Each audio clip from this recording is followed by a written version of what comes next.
Las bodas del Cordero.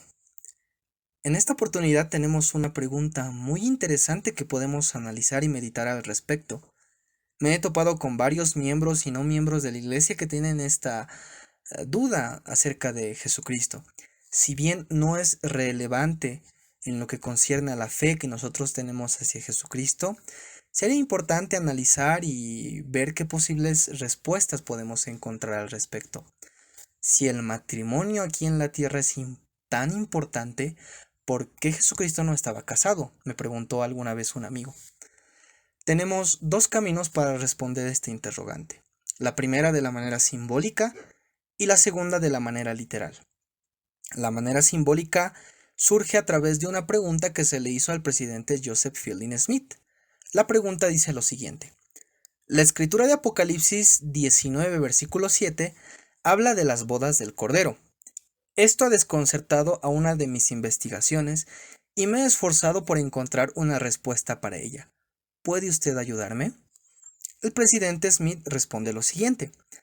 El pasaje bíblico en cuestión tiene un carácter de lenguaje simbólico que no debe tomarse literalmente como un matrimonio entre un hombre y una mujer.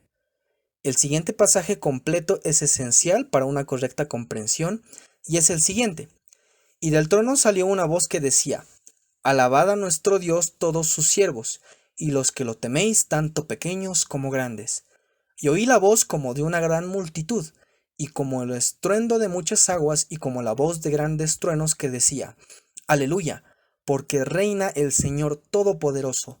Regocijémonos y alegrémonos, y démosle gloria, porque han llegado las bodas del Cordero, y su novia se ha preparado. Y a ella se le han concedido que se vista de lino fino, limpio y resplandeciente, porque el lino fino es las acciones justas de los santos. Y el ángel me dijo, escribe, bienaventurados los que son llamados a la cena de las bodas del Cordero. Y me dijo, estas son las palabras verdaderas de Dios. El presidente Smith dice lo siguiente, esta profecía de las bodas del Cordero es una figura retórica que hace referencia a la segunda venida de nuestro Salvador y al banquete o cena que recibirán los justos a su llegada. Cuando se dirigía a los judíos y más especialmente a sus discípulos, el Salvador hablaba del novio cuando se refería a sí mismo. Tales referencias se encuentran en Mateo capítulo 9 versículo 15 y Marcos capítulo 2 versículos 19 y 20, y en la historia de las 10 vírgenes en Mateo capítulo 25. En el Apocalipsis capítulo 21 se comparan las bodas del Cordero con la ciudad, la Nueva Jerusalén. Y yo, Juan, vi la ciudad santa, la Nueva Jerusalén que descendía del cielo de Dios, dispuesta como una novia ataviada para su novio. Y oí una gran voz del cielo que decía, He aquí el tabernáculo de Dios está entre los hombres, y él morará con ellos, y ellos serán su pueblo, y Dios mismo estará con ellos, y será su Dios.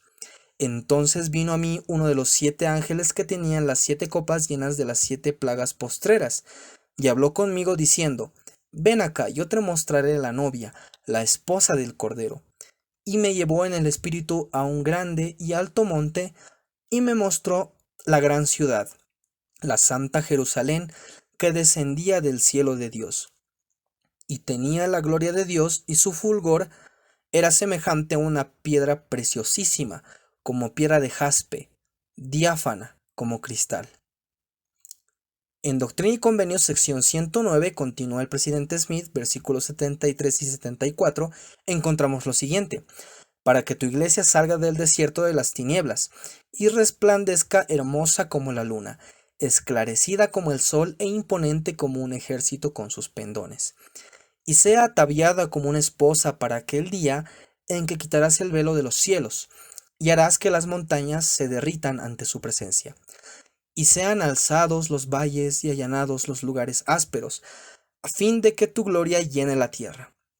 La visión de Juan y la revelación de José Smith se refieren al mismo evento, la segunda venida de nuestro Señor en su poder y gloria, para recibir su iglesia o reino, siendo la Nueva Jerusalén la capital de la iglesia, y no hay diferencia en el significado si se refiere a la iglesia o a la Nueva Jerusalén, porque los justos tendrán herencia en la Nueva Jerusalén, Por tanto, la novia del Cordero es la organización de los justos que tienen herencia en la ciudad santa. Ese es el primer camino simbólico que nos responde el presidente Joseph Fielding Smith. Ahora vamos por el segundo camino, que es el camino literal. Esto es tomado de la página cumora.org, que titula El matrimonio de Jesús. Muchísimo se ha especulado en la Iglesia acerca del estado civil del Salvador. Es en algunas partes enseñado casi como doctrina y en otros enseñado como algo que se deduce. Sin embargo, muy pocos pueden decir de dónde se origina esta idea. Comenzaremos por un análisis de los orígenes de esta doctrina y finalizaremos con la posición oficial de la Iglesia.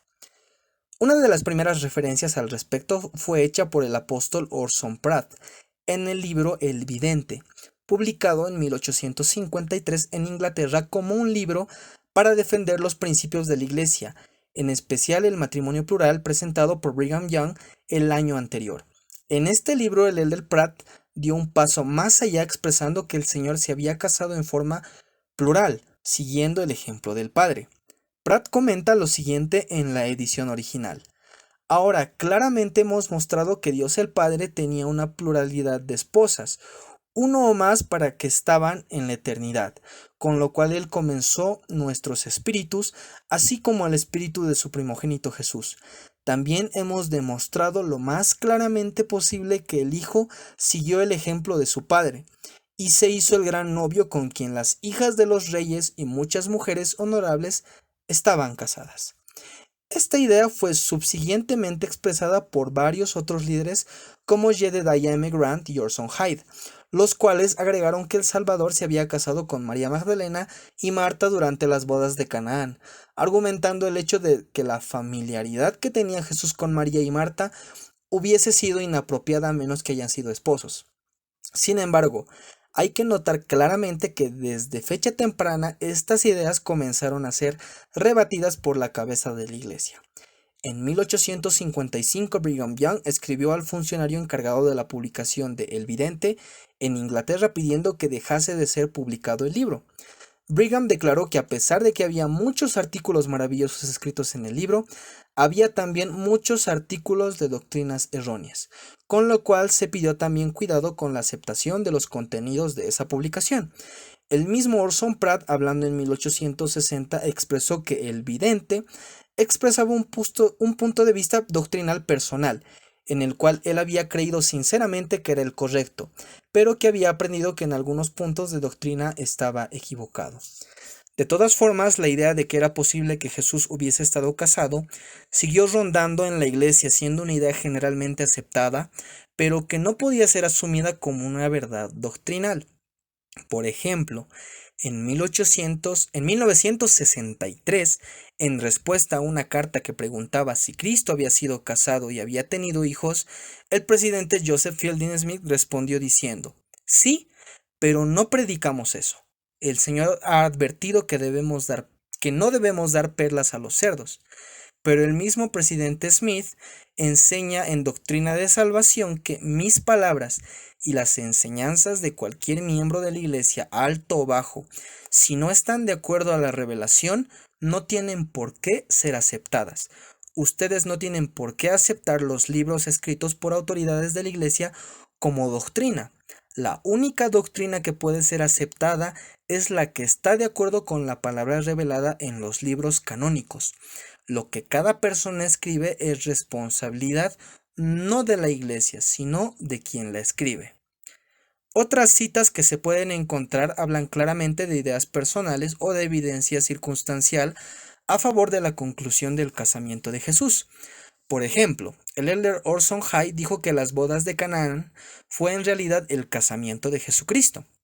Se despierta en mi mente que una vez hubo un casamiento en Canaán de Galilea, y en una lectura cuidadosa de ese relato es evidente que ninguna persona más que Jesucristo se casó en esa ocasión.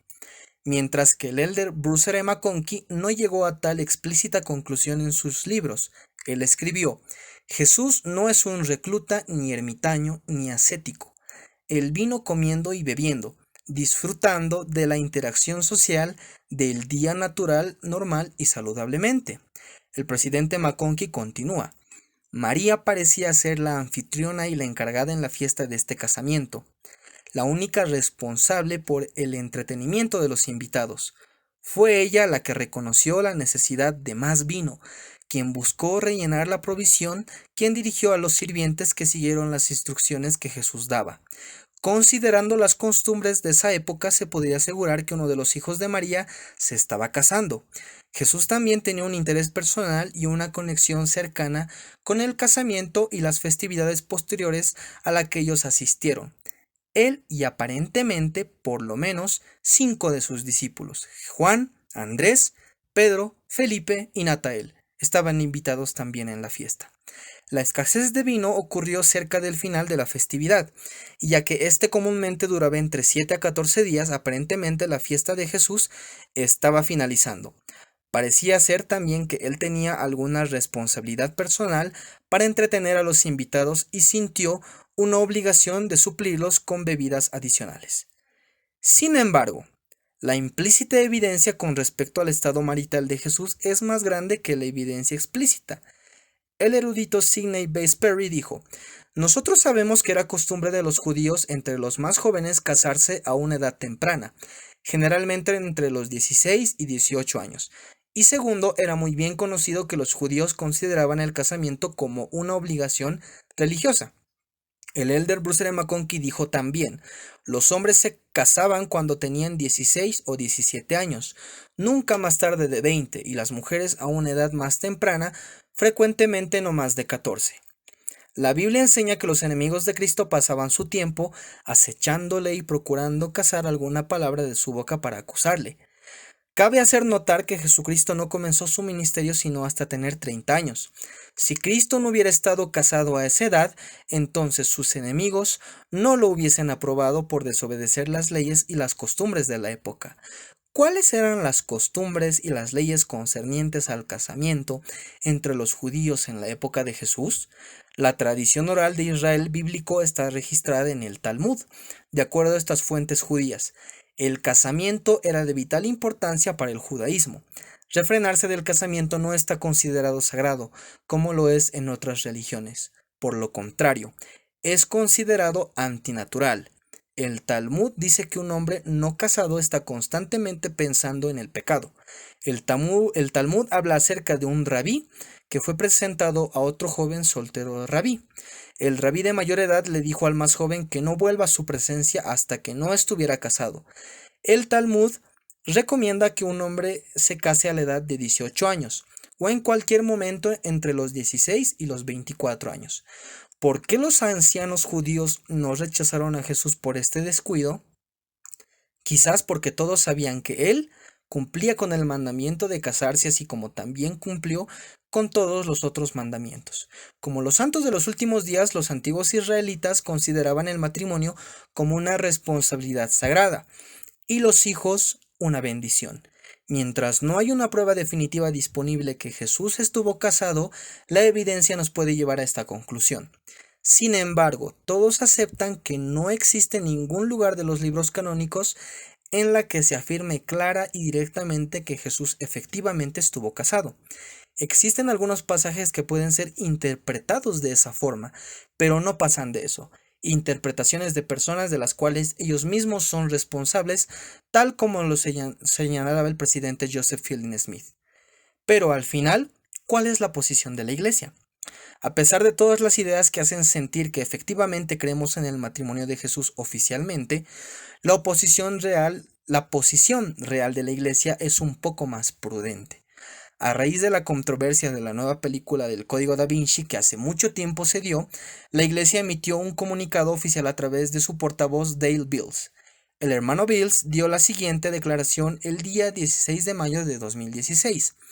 La creencia de que Cristo se haya casado no ha sido nunca doctrina oficial de la Iglesia. No ha sido nunca negada ni enseñada por la Iglesia. Es decir, como doctrina, no se ha estado oficialmente ni a favor ni en contra. Aun cuando es cierto que unos pocos líderes de la Iglesia de la mitad del siglo XIX expresaron sus opiniones sobre el tema, ni entonces ni ahora fue doctrina de la Iglesia. Conclusión, queridos hermanos y hermanas. La Biblia no enseña que el Salvador nunca estuviera casado, sino que simplemente no hace mención explícita del tema. Hay dos razones para considerar esto. La primera razón, las Escrituras no contienen toda la verdad, sino solo las que están seleccionadas para nuestra salvación, es decir, que son cosas relacionadas para nuestra salvación. Por ejemplo, la Biblia enseña lo siguiente: y también hizo Jesús muchas otras señales en presencia de sus discípulos, que no están escritas en este libro. Estas, empero, son escritas para que creáis que Jesús es el Cristo, el Hijo de Dios, y para que creyendo tengáis vida en su nombre. Si Jesús estuvo casado o no, tiene nada que ver con nuestra salvación personal, y por eso tal aspecto no está autoritariamente cubierto en el texto. Y la última razón, está claro para los santos de los últimos días que muchas verdades importantes de la Biblia se perdieron o fueron quitadas durante los comienzos de la apostasía. En conclusión, hermanos, esta pregunta no es relevante. No quiere decir que esto va a cambiar la fe ni el amor que tenemos hacia nuestro Salvador. Sabemos que Él es nuestro Salvador, que Él es el Hijo de Dios y que más adelante seguramente Dios nos dará en su infinita sabiduría estas respuestas. Pero como dijimos, si Jesús estuvo casado o no, no tiene nada que ver con nuestra salvación personal. Yo sé con todo mi corazón que Jesucristo es el Hijo de Dios y que es nuestro Salvador, y que es el hombre más grande que pisó esta tierra. En el nombre de Jesucristo. Amén.